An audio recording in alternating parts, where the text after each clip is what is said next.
And going to be talking about the time from approximately the Civil War to 1920. So we're going to be trying to cover today. And the Lutheran Church did not exist in a vacuum. It existed from within ethnic realities, political and social realities in Europe and in the United States.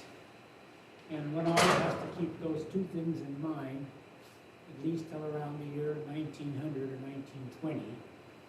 Thereafter, you can pay more just attention to America itself. But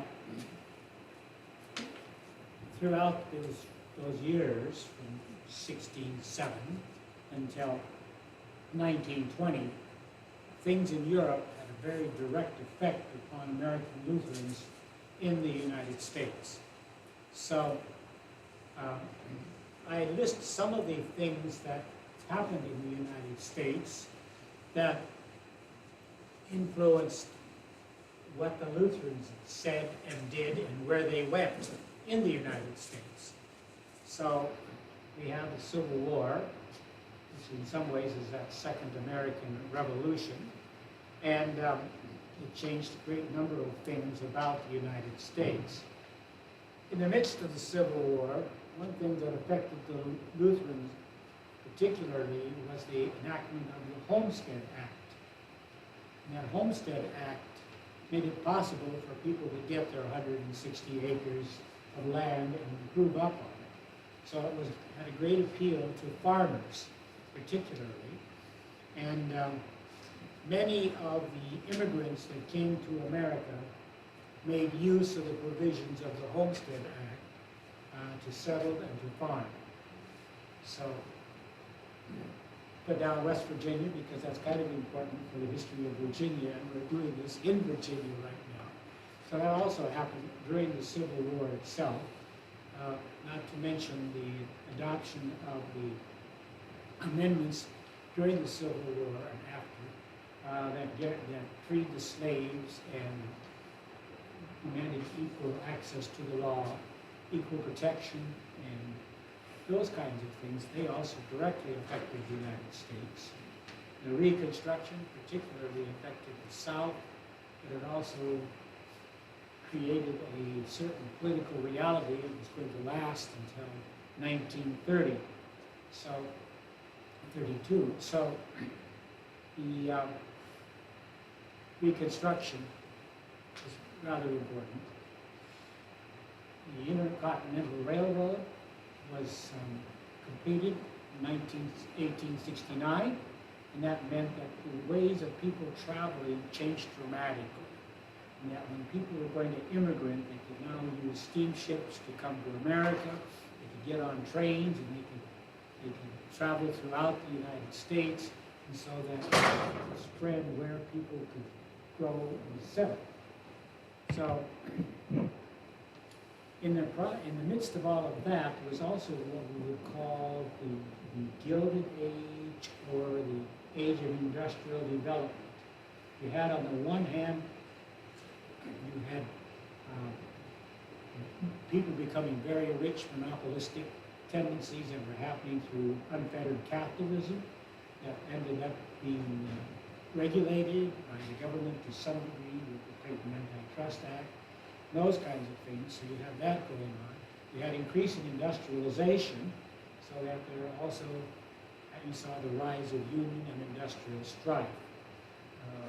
Those were all realities that were going on in the United States.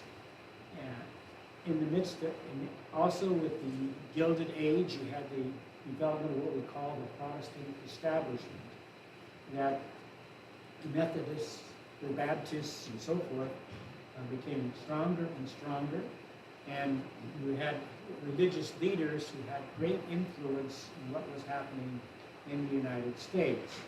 On the one hand, you had revivalists. At this stage, it was Dwight Moody and his creation of the Moody Bible Institute, and so you have that aspect of it going on. On the other hand, with the industrial strife, you saw and unions and all those things, You saw the rise of the social gospel that was also taking place at that time. In the earlier 19th century, you saw the interdenominational cooperation of Methodists, Baptists, and other evangelicals, and they gave birth to a number of reform societies, including abolitionists, and including campaigning for women's rights and so forth. Those things were pre-Civil War. And post-Civil War, they continued in one form or the other, although mostly they were taken over, their social actions were taken over by the denominations instead of the inter-ecumenical cooperation prior to the Civil War. So it's a very interesting time socially in the United States. And in the midst of all that, you had rather massive immigration. And I have listed the various nations that had immigrations, a significant Lutheran population. The Germans really came. Part of that was due to what was going on in Germany. Prior to 1870, Germany had not been one country. There had been various principalities ruled over by relatively local rulers. But in the process of the development in the 1800s, and there was a lot of political unrest in Europe, much of which was seen in the 1848 revolutions and the suppression of those revolutions, but also the development of more movement towards liberal democracy in the midst of a lot of monarchical government. So we had those conflicts going on within Europe. But in Germany itself, in 1870, Otto von Bismarck was able to unite the whole country. And then Germany said, now we're kind of equal to France and England, and we want our share of the world's pie.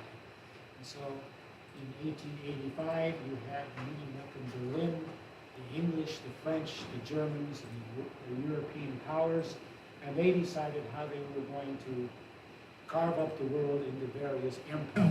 In 1870, Germany actually got to be part of the empire-making world, and they tried to have their empire in southwest Africa, now known as Namibia, and in Tanzania, present-day Tanzania. So the Germans also were aspiring to be the world empire.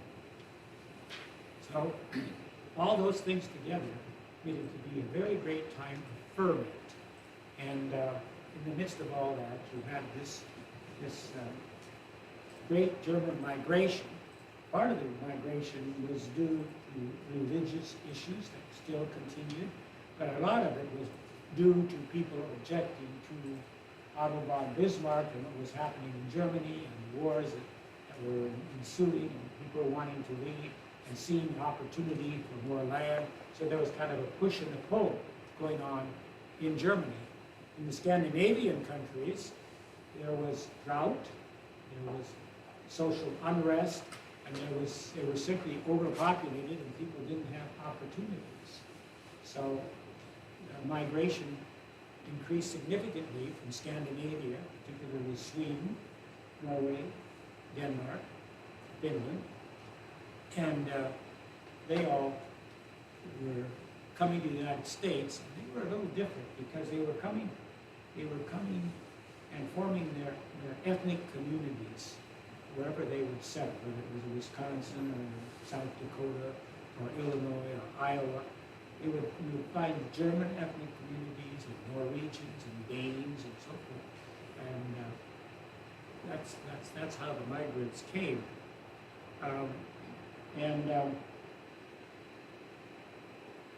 In the midst of all of that, they brought with them their Lutheranism from whatever land they came from. And that Lutheranism and the reactions to it formed different kinds of synods as churches and communities. So I'm going to have to go back into Lutheran history slightly, and I have what I call an excursus on the formula of concord. How many of you have ever read the Book of Concord? Yes, well, it is a collection of Lutheran confessions. And the Book of Concord was finally published in 1580, but the Lutheran pastors, powers that be, you could say, said we need to know what the Lutherans believe. So they collected the Lutheran beliefs, and they made them into the Book of Concord. Now, the first and obvious one was the Augsburg Confession of 1530. This was where the princes in Germany and the free cities in Germany who followed the teachings of Luther went before King Charles and said, we are going to state our faith. And they met at the city of Augsburg. Now, Martin Luther could not go with them because he was an outlaw, and he would have been arrested. And so he had his friend Philip Melanchthon, his colleague at Wittenberg. Melanchthon wrote them the Augsburg Confession. He was always talking with Luther, so it was a joint effort, so to speak, although Luther was back away, so he couldn't be at Augsburg. But in any event, they presented what Lutherans believe. And they tried to do a couple of things. One is they tried to reject the people that we might say were to the left of them, the Anabaptists. They said, no, that's not what we're calling for. They tried to say, we're following in the tradition of the church for centuries, and we're following the Bible. And so they presented the Augsburg Confession, very interesting document. And the Lutherans approved of it. King Charles did not. And then after that,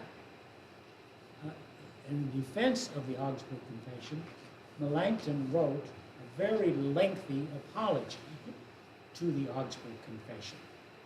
It was Melanchthon's work, saying what that document had said.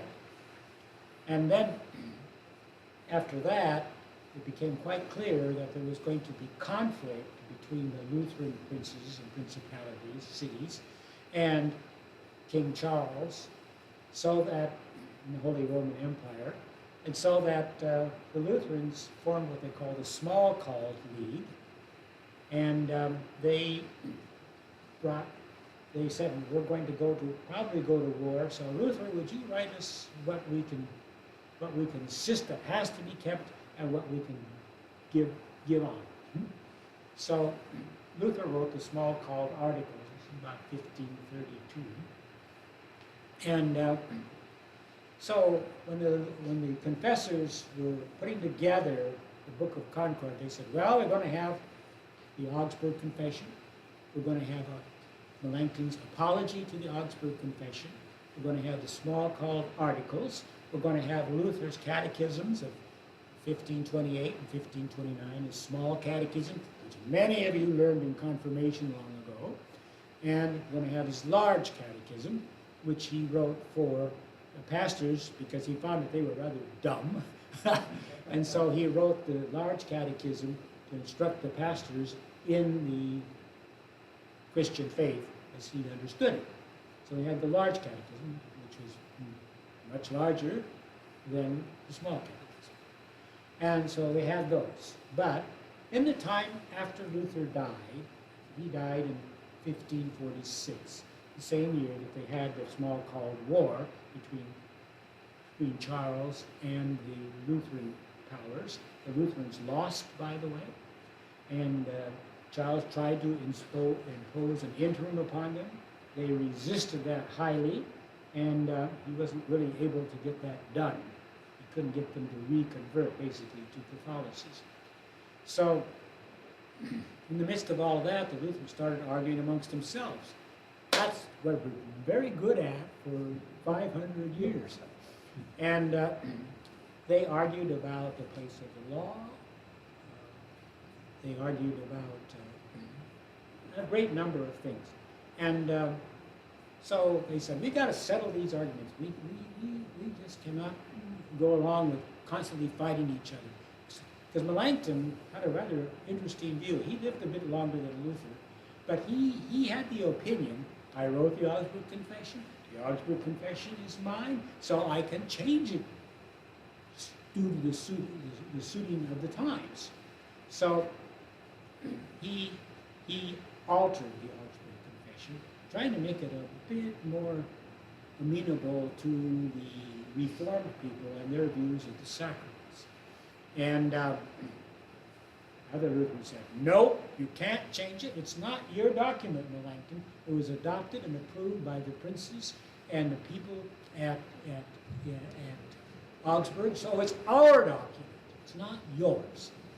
So they got into quite a struggle with Melanchthon. In any event,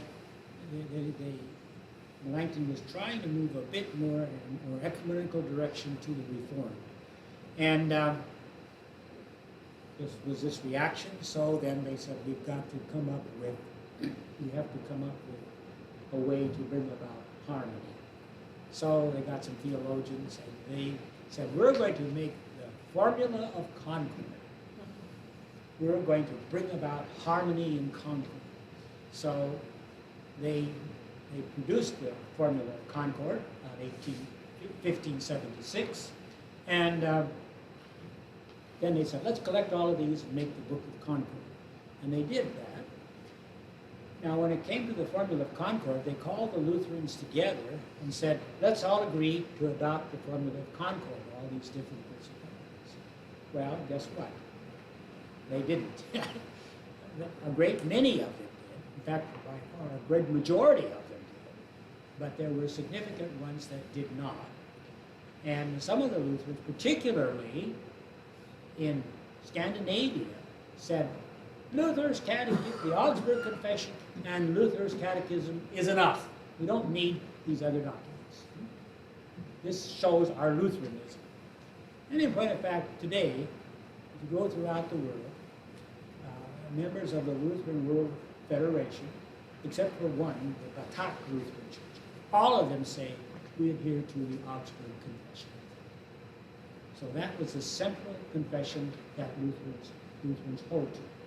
So, well, about 80% or 75, 80% of the Germans did, but there were 25% that did not. And guess what? Those Germans immigrated to America. And what did they bring with them? Their divisions over the Formula of Concord and the Book of Concord. So that's kind of my excursus. Generally speaking, the Formula of Concord would take, for example, the most conservative side of what the issues were at the time. They had issues on several things. We won't go into all of them. Just for example, the third use of the law. Now, Lutherans were arguing the law, the God gives the law for two reasons. Calvin would add a third. Two reasons. God provides the law in order that there be order in society and order in the world. So we have a law that says you're supposed to drive on the right side of the road. Well, that provides order for driving, right? When I was in South Africa, I had to learn to drive on the left side of the road. It doesn't really matter which side of the road you drive on, but you better have a law saying which one you do. So the civic use of the law. The second use of the law was the theological use of the law. That is to say, that God provides the law, to show sin. You don't know that you've done wrong unless someone tells you you've done wrong. And the law will tell you that you've done wrong. So the second use of the theological use of the law was to give you a sense of sin. This is terribly important for Lutheran theology, because Luther very much believed that the law is there to convict you of sin, and the gospel comes to free you from sin. It frees you from you being convicted of sin. It frees you from being apart from God. So Luther had this law-gospel correlation, and the second use of the law accomplished it. Now the third use of the law was one that John Calvin was very fond of, and John Calvin said, it's a goad to right conduct. The law is there with rules for you so that you will do the right thing. Luther himself, you can debate whether he believed in it. Some of the things you can read would say yes, parts of what you can read from him say no. So that third use of the law was highly debated amongst Lutherans. The ones who didn't like the third use generally said it easily leads to works righteousness. If I have a goad to right conduct, if I do the right thing, I'm going to get rewarded. So Lutherans had real reservations about that third use of the law. Now the Formula of Concord came along and said, yes, there is a third use of the law. So that's the side they went on with Luther.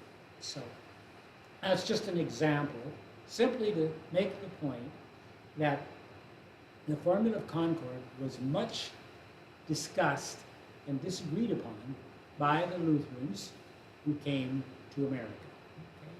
That's just a bit of the background, and all these different synods we're going to look at, they're all going to come out on different places on this. So we will want to continue with that. So now, one of the things that happened, the first synod made in the United States, Lutheran Synod, was, of course, the Ministerium of Pennsylvania and the adjacent states from 1748, reorganized on a continuing basis in 1760.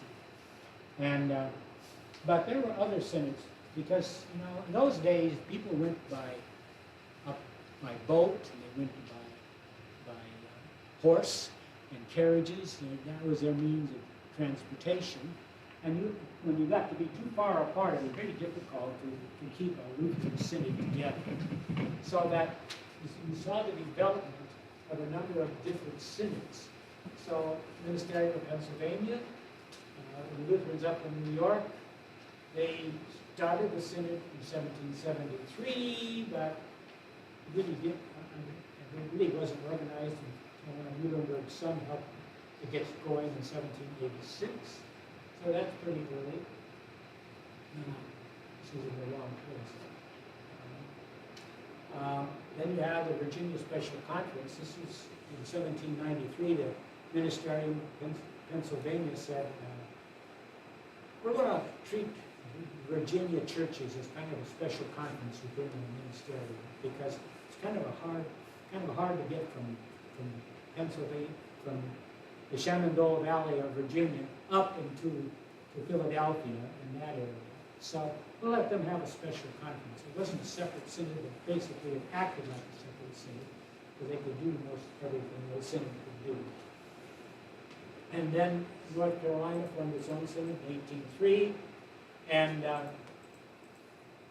you have the Joint Synod of Ohio in 1818, and the Synod of Tennessee. Now these two are interesting, because the Joint Synod of Ohio tended to be very strongly pro-Lutheran Orthodox, and the Tennessee Synod under Peter Hinkle was very Orthodox. Peter Hinkle was really difficult to get along with, but he was very, very strong in his view. He produced a good printing press, and in 1855 they published the Book of Concord in America. So Tennessee Synod and Ohio Synod were very much on the conservative side. Maryland and Virginia, they formed a synod in 1820, and then 1820, also 10 days after this synod was formed, you had the General Synod, which was an attempt to get all these other synods together under one synod. It never quite worked that way, but that was the theory behind it. The other important thing about the Maryland, about the General Synod was that they said, we've got to have a seminary. And so they, under Samuel Simon Schmucker, they ended up saying, we will create Gettysburg Seminary.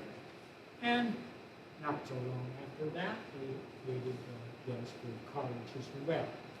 So that was in 1826 is when you had Gettysburg Seminary being created. 1830, you have the South Carolina Synod and the Southern Synods starting a seminary that moved many different places around in South Carolina until it finally settled on Columbia, South Carolina in 1911. And it started back in 1830, so it was a second total synod. You can look at these synods and you can end up saying, if they were an important synod and a lasting synod, they'd create a seminary. And that's what they did. So, the General Synod had Gettysburg, and the Southern Synods eventually will have Southern Seminary. So, and Ohio Synod will have seminary in Columbus, and of course the Capital University, and some of those kinds of things. That's what would happen. And the Buffalo Synod and the Iowa Synod, they ended up having a seminary in Wartburg, at Seminary of Wartburg in Dubuque, Iowa. So, you'll find that's also true that the Norwegians came up with a couple of seminaries, and that's just kind of how things work. But I want to spend a little more time with the General Synod and with the special conferences, with the Southern Synods, because what they faced was what the successive ethnic immigrant synods faced. They faced, first of all, how do you make the conversion to English from German, from Norwegian, Swedish, whatever? When do you make that change? And some people could be very stubborn about that. In fact, one of the ones that are most stubborn about it were the Germans. But that's one issue. Now, partially because the old American synods, when I talk about old Americans, I want to talk about synods that came about before the Civil War. Those old American synods lived in a very English environment. And so they were German communities, they were German congregations and so forth, but they were surrounded by massive Americans. So the children of immigrants would start this transition over into English, and the grandchildren would be English speakers. That's kind of the pattern that would follow. And this is true not only for the old German synods, but it's also true for the ethnic synods that came in the late 1800s. So that's one question. English. Second question. What kind of organization are you going to have of the church? You know, remember that a number of these people came from places in Europe that had a state church. And some of them liked the state church. That's the way things were done. And some of them detested the state church. So, and when they came to America, the primary organization that they were going to deal with was the local congregation. So the Americans generally became very congregational. They no longer could depend upon the government for support, so they became voluntary. The only way to keep a church going is for people to take money out of their pockets and give it to the church, because the government's not going to do it. So that's the next question that they confront, your view towards the church. Third question, what is your view towards the Lutheran confessions? How seriously or how emphatically important are they to you in terms of expressing your Christian faith? So I'm defendant of those who say, some would say that Muhlenberg and the Ministerium of Pennsylvania were much too loose about their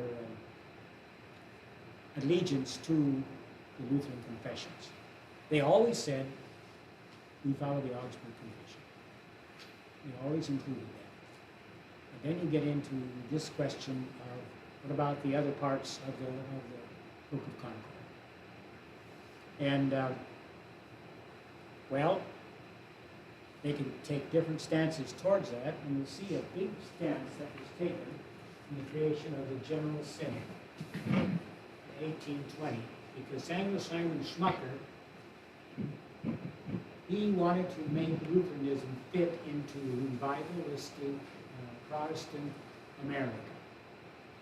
And so Schmucker came up with what we call the American Lutheranism, in which he tried to downplay those parts of the confession that were kind of repugnant to American Protestantism. And those things would be like the real presence of Christ in the sacrament, and many different kinds of church ceremonies and masses and so forth, and more stress upon individual conversion. So those kinds of things Schmucker was trying to advocate, and he did that.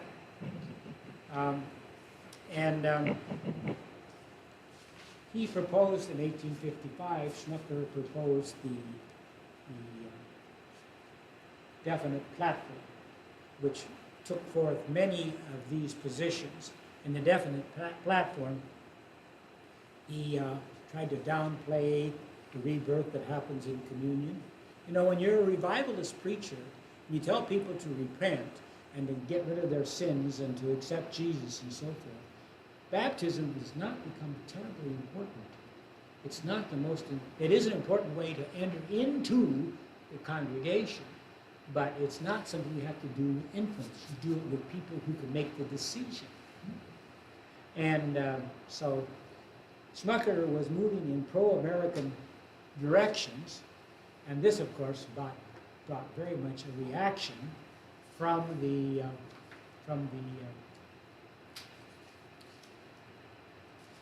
other Lutherans who thought, no, we can't revise the Augsburg Confession. We've got to keep what we've got. And so some of those ended up saying, we just can't stomach staying in the General Synod. Now, the Ministerium of Pennsylvania had proposed the General Synod. They helped to start it in 1820. They withdrew from it in 1823 because some of their people didn't like such a big organization, and so forth and so on. But also, they went back to it, so they went back and forth. And this happened with a number of synods. They go into General Synod, they go out of the General Synod. Schmucker was quite good at keeping the General Synod going, but you always had this kind of conflict going on. But in any event, when Schmucker made these proposals, a number of the Lutherans, particularly under the leadership of Charles Porterfield Kraut, said, nope, we've got to go back to the Lutheran confessions. And so he wrote a very interesting book, The Conservative Lutheran Confessions. He was quite right in saying that Luther was in some ways quite a conservative reformer, because for example, Luther said, we don't have these masses and these different things in the Bible. We could have them or not have them, but we'll keep them because it's what we're used to, and there's a way of proclaiming the gospel through them. The parts of the Mass, for example, that were teaching that he would consider works righteousness, he excised, but he kept the basic Lutheran format. So that's just why if you go to worship today at a Catholic church, or Roman Catholic church, or at a High Lutheran church, in terms of the liturgy, you're not going to be able to tell much difference. Because Luther was that way a conservative reformer. But Calvin came along and said, well, if it's not in the Bible, don't do it. So Calvin did away with almost all of the liturgy and this kind of thing. And so Krauth had this position, but Krauth also was insisted upon keeping to the Lutheran confessions. He said, Schmucker has gone too far. We need to keep the confessions, and so you ended up with the creation of the General Councils in 1867.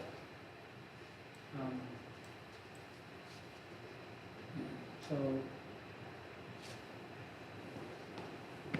I have that one there. General Council, 1867. So, it combined a lot of the Lutheran synods. They invited many, actually, to it. It combined many of them. They even had some Germans, some Norwegians, some Swedes who came. Then the Lutherans got to doing what they do very well. They got to arguing. And you had this arrangement where you had some that were following Schmucker of American Lutheranism. You have some that were following Krauth and confessionalism.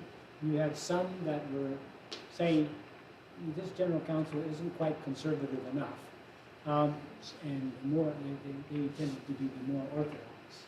So you had these influx of Germans into America. And one of the important ones was the Missouri Synod. This was a group of Saxons who migrated as a whole group. They did it primarily for religious reasons. They did it because the Prussian Union was trying to force them to have one church of Lutheran Reform together. They were to be one state church. And these Lutherans said, no, we cannot do that. And so under Bishop Stephan came to America and got to Missouri. Stephan ended up with moral charges against him, and so he was deposed, and C.F.W. Walther became the leader of Missouri Synod. And they were very, very strongly pro-Orthodox, pro-formative congregation. So they were very definitely that from day one. And they became the go-to place, together with Wisconsin Synod, which was formed up in Milwaukee area in 1850. These two German groups were very much pro-Lutheran Orthodoxy, pro-formative concord. So they became one pole. The Tennessee Synod had been that way previously, but it was moderated as time gone on. So now the Lutherans came to America. They had some choices to make. Do you want to be American Lutheran? Do you want to be General Council Lutheran? Or do you want to be Missouri, Wisconsin? And so then you have the other ones that came. The Swedes, they formed their own synod, Swedish and so forth. Notice they called it Augustana. It shows you their allegiance to the Augsburg Confession. They added the Norwegians in 1870, and it became renamed the Swedish Evangelical Augustana Lutheran Synod, 1870, and the Evangelical Lutheran Augustana Synod, 1894. Generally began to be known as Augustana. And those Swedes, they got a lot of appeal about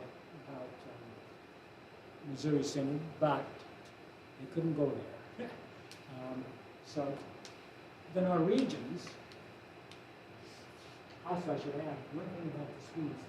In Sweden, they had a pietistic movement under Rosenius that was also, it was a state church, and they wanted not just the orthodoxy and as they would say, the dryness of the Lutheran service. They wanted to emphasize more personal religious experience. And so the Rosenians were leaven, so to speak, in the Swedish church. And so that when they immigrated to America, some of them went to Augustana Synod, and some of them became what's called a covenant church. Have you ever heard of covenant churches? They're around. So that was the Swedes. The Norwegians, you had some pastors that came over, state church pastors, came with the Norwegians, and we formed the Norwegian Synod in 1853. These Lutherans were quite content with the Norwegian state church, and they thought that was all right way to go. Then you can see that the other Norwegians formed the Scandinavian Augustana Church, the Conference of the Norwegians and the Danes, and then along with the state church Lutherans that came over, you had Hans Nielsen Hauge, a Norwegian pietist who was trying to add his leaven to the state church, and he had assembled quite a number of followers, and those, when the Norwegians started coming over, they had the pietist inclinations of Harvey. They also had another reformation going on in Norway under Gisle Johnson, who was kind of a mediating person towards the state church. So these Norwegians came over and settled primarily in the upper Midwest. The Swedes, too, primarily in the upper Midwest. And then the Danes. The Danes formed in Denmark. You had, on the one hand, Søren Kierkegaard, who was an existentialist Lutheran philosopher. So he added some leaven to the Danish church. On the other hand, you have the development of the inner missions, which were very kind of pietistic Danes. And then you have the Grundtvigian Danes. This is sort of over the other column. Grundtvig along with the Danes. And he was a reformer in Denmark who tried to exalt things Danish, so you had the creation of what we call the difference between the happy and the sad days when they came over to America. The happy days were the Grundtvigians, 1872. The sad days, the intermission people, the pietists, were the United Evangelical Church, 1895. So you can see these differences coming from Europe over to America. They're exporting not only good people, but their own divisions. And then you have the people from Iceland from their own synod, starting out in Manitoba, but also in the United States, the Icelandic Evangelical Lutheran Synod of America, 1885. And then you had a few Slovaks come over too. People in Slovakia, they knew how to be persecuted. It was terrible. That started with John Huss back in the 1400s, early 1400s, and they were continually persecuted. And even so, there were some Lutherans amongst them, and the Lutherans came over, and they formed the Slovak Zion Synod in 1919. That synod, by the way, still exists. It's part of the ELCA. It's a very small synod, only about 30 congregations. But I'm kind of pleased because I just saw that my friend from the old time, Wilma Kucherik, was just re-elected as the bishop of that synod for the 4th time. But my point is that these different synods, they had the Pietist Lutheran divides. You can see that. They had some of them were quite low church. The Haugians, for example, they didn't like pastors all that much to start with. They didn't like liturgy either, and so they tend to be quite a low church. By the way, I'm not a Haugian, but I am a Norwegian. and I grew up in a Norwegian Lutheran church in Wyoming, of all places. And it was this interesting combination. It was probably going back more to the Norwegian Lutheran Synod. But when I went to serve my first parish in Minnesota, I was right in the area where we had what we call the Eielson Synod. Extremely tiny Norwegian synod, extremely Haugian. The guy who founded the last two churches were right in that area at Lakefield where I was. So that history just carried on. Now, what happens in America? Well, when you have true Lutheran Orthodox are going to end up with Missouri and Wisconsin Synod. We'll get into that next time. But if you're really pietistically inclined, the chances of your becoming an American evangelical, a Baptist, a Methodist, whatever, are very high. If you're Orthodox, the chances of being Wisconsin or Missouri are very high. So we're going to see, you could see then that there was this great diversification of synods going on through the late 19th century. So, I think I'll stop there. Any questions, comments? It's a wonder we got together enough to have what we have today, isn't it? Yeah. What we have today in American Lutheranism reflects all this history. I might have missed this, but I'm a little confused. Were Missouri and/or Wisconsin part of the General Synod or the General Council? Neither one. They were separate. They were separate. And then how about the Swedes and the Norwegians? Did they join with any of these Some did. synods of the General Council? Yeah, they did have break-offs from the different synods. If the congregation and pastor wasn't happy or that their synod wasn't orthodox enough, then they would break off and go to a more orthodox place.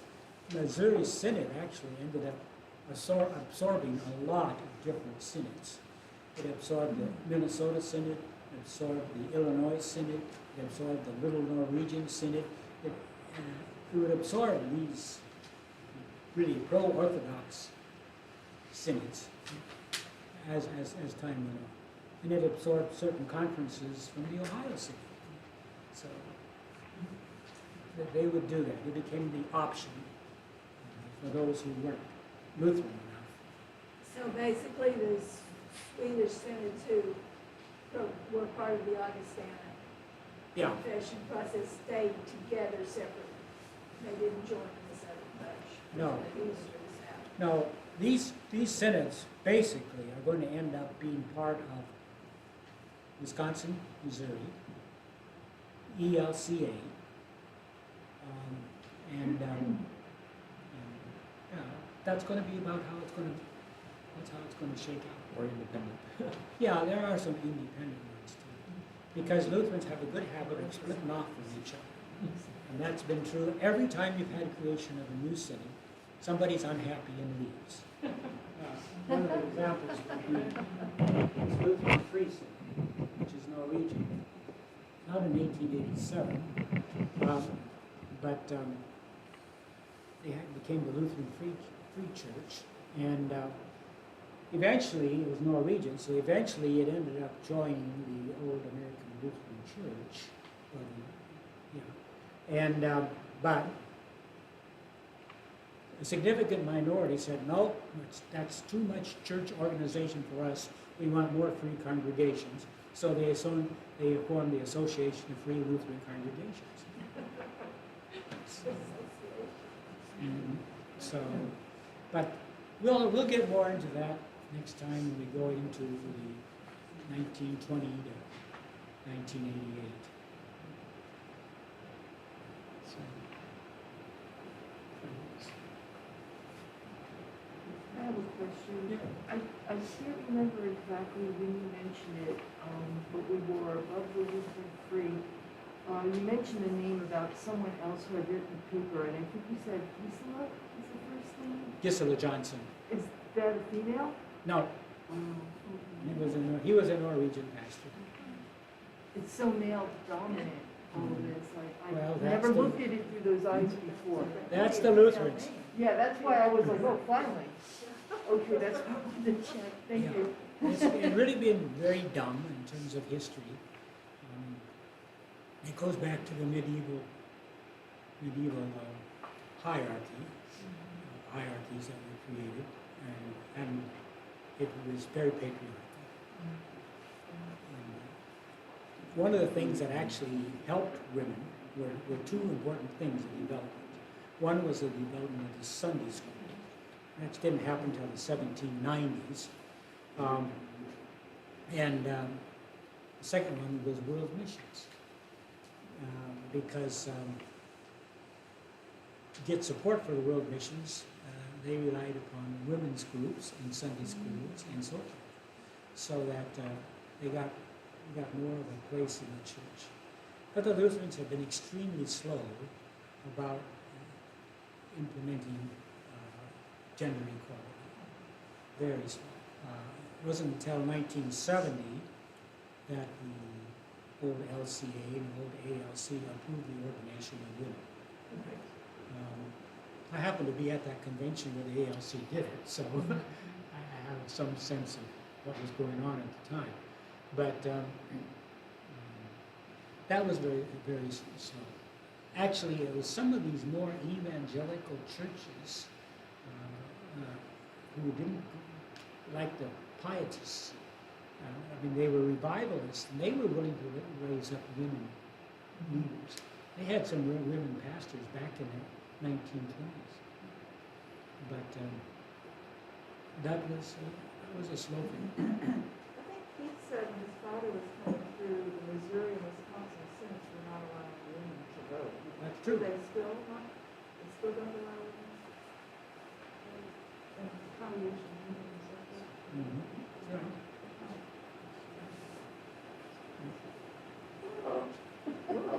That's right. Maybe by now it would Well, that's what happens when you do what you call repristination theology. Something in the past you're going to repristinate. You're going to return to the pure past. And they look at Paul's advice to the Corinthian congregations about women having their head covered and not allowed to speak before men, and they repristinated that into their church structure.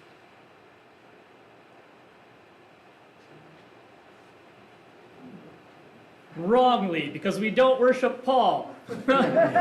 Sorry. Editorializing. Well, anyway, I don't know if this helps or not, but this is where we're getting. So. Right. Yeah.